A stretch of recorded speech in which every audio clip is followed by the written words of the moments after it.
आज तर बाबा टकलं होता होता वाचलो ना रे बा. ते कसं का वाचलो सर्व काही सांगतो आपला ब्लॉग शॉर्ट पर्यंत बा.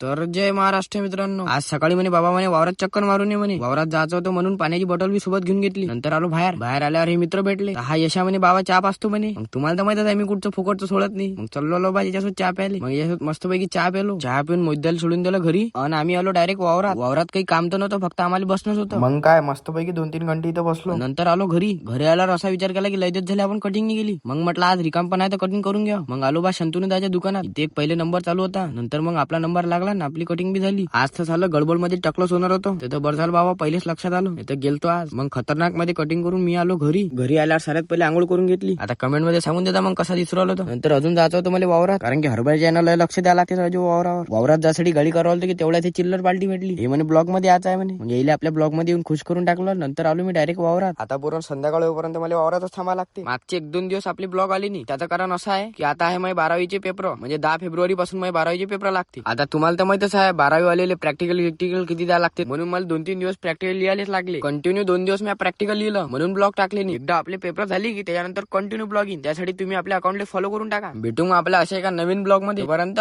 जय महाराष्ट्र.